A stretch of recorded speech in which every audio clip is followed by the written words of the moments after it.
Nobody saw it coming. And then it was gone. One swing. One sound. One moment that rearranged everything. The ball left Munetaka Murakami's bat with the kind of authority that doesn't ask for permission. It didn't hang in the air waiting for the crowd to react. It didn't give the outfielder false hope. It was gone before the stadium had fully processed what it had just witnessed. And when it landed, the scoreboard told a story that nobody in that building had expected to be telling at that moment in the game. Go ahead. 2 runs. Home run number 28. But the number itself wasn't what made the room go quiet afterward. The number was remarkable, yes. The timing was extraordinary, absolutely. But what made people stop, what made the legends reach for their microphones and say things they don't usually say in the middle of a regular season, was something bigger than one home run on one night. Munetaka Murakami had just passed Shohei Ohtani. Sole possession of first place among Japanese players. A number no one expected him to reach this soon. A milestone that arrived not quietly, not gradually, but in the most Murakami way imaginable, with a 2-run shot in a pressure moment against the Tigers that sent his team ahead and sent the baseball world into a conversation it hadn't planned on having tonight. Let's go back to the beginning. The game had not started as a showcase. These kinds of nights rarely announce themselves in advance. The Tigers came in with enough pitching to make things uncomfortable.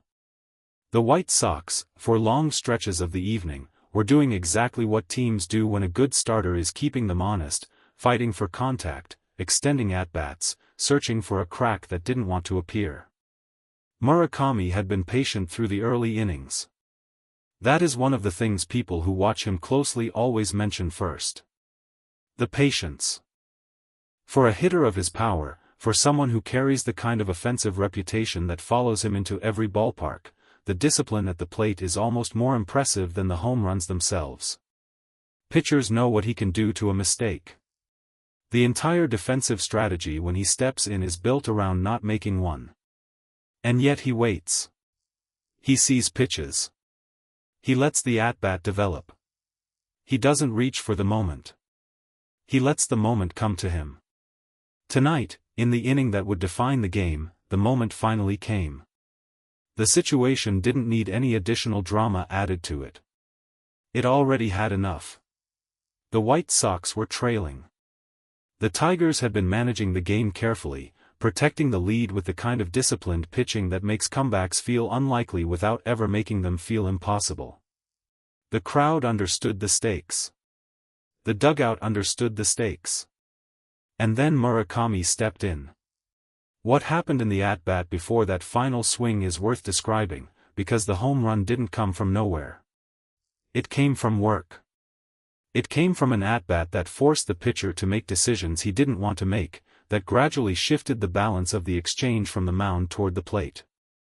Murakami fouled off pitches that weren't his. He took balls that were close enough to tempt a lesser hitter. He stayed inside himself in a way that elite hitters describe but rarely explain, the ability to be completely present in a competitive moment without letting the competitive pressure change the approach that got you there. And then the pitch arrived that shouldn't have. A location the pitcher will think about on the drive home. A mistake measured in inches, the difference between a pitch that works and a pitch that doesn't come back. Murakami didn't miss it. The sound was the first thing. It always is with him. There is a particular quality to the contact when Murakami connects fully, a sharpness that is different from ordinary good contact, that tells everyone in the stadium simultaneously that something significant has just happened before they've even looked up to track the ball. The ball went out to left center. It didn't need the wind. It didn't need a short porch. It needed exactly what it got, a perfect swing at a pitch that had no business being where it was. 2 runs scored. The White Sox took the lead. And in the press box, in the broadcast booths, in living rooms where people had been watching a competitive game without expecting a historic footnote, the reaction came quickly. Home run number 28. Sole possession of first place among Japanese players this season. Ahead of Ohtani. The legends didn't wait to be asked. That is what separates a moment like this from an ordinary good performance.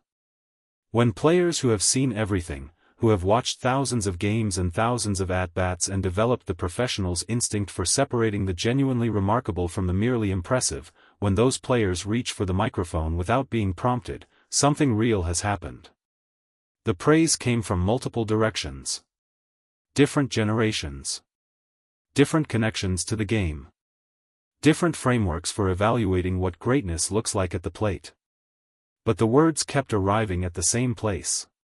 What they saw in Murakami wasn't simply power.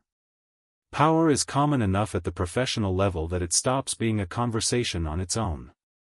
What they saw was the combination of power and timing and situation awareness that separates hitters who produce statistics from hitters who change games at the exact moment games need to be changed. He had come to the plate with his team trailing. With the kind of pressure that reveals character rather than concealing it. And he had responded not with an approximation of his best swing but with the actual thing. The real version. The swing that shows up when the moment is biggest. That, the legends agreed, was not an accident.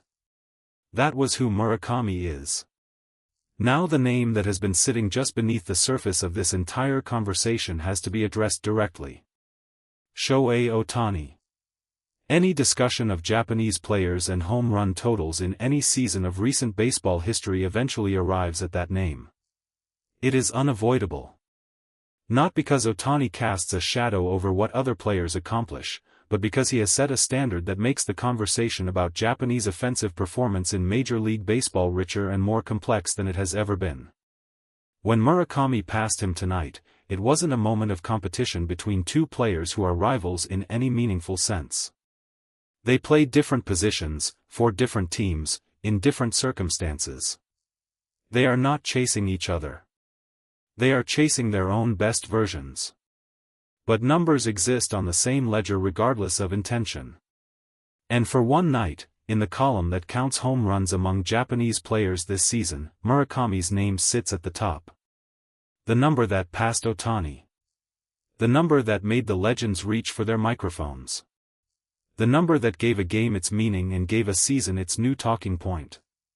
What makes it more remarkable is the context in which Murakami has reached it.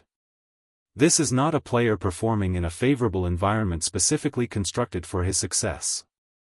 This is not a short porch in a hitter's park with a lineup behind him that forces pitchers to attack the zone. The circumstances around Murakami have required him to earn every single one of these 28 home runs in the full sense of the word earn. Against real pitching. In real pressure situations. Without the luxury of hiding inside a lineup that makes opponents afraid to pitch around him. The go-ahead shot against the Tigers was the purest expression of that reality. Nobody handed him a favorable count because they were worried about the hitter on deck. Nobody left a pitch over the middle because the situation made attacking him the safe choice. They were trying to get him out. They had every reason to be careful. They had every tool available to keep the ball away from his bat. He hit it anyway. The White Sox ran away with the lead after that. The game that had been tight and uncomfortable and resistant to resolution opened up in the way games sometimes do after a single moment shifts the momentum completely. The Tigers, who had been managing so carefully, who had been so disciplined in protecting the lead they'd built, couldn't recover from the 2 runs that Murakami had erased it with. The final score told a clean story. A magnificent victory. The kind of win that feels different from an ordinary win, that carries a weight into the clubhouse that players recognize immediately, that becomes a reference point for the rest of the season. But inside that clean final score was the messier, more interesting story. The one about a hitter who had waited for his moment through a long night of careful pitching, who had stayed patient when patience was hard, who had let the at-bat develop rather than forcing it toward an outcome.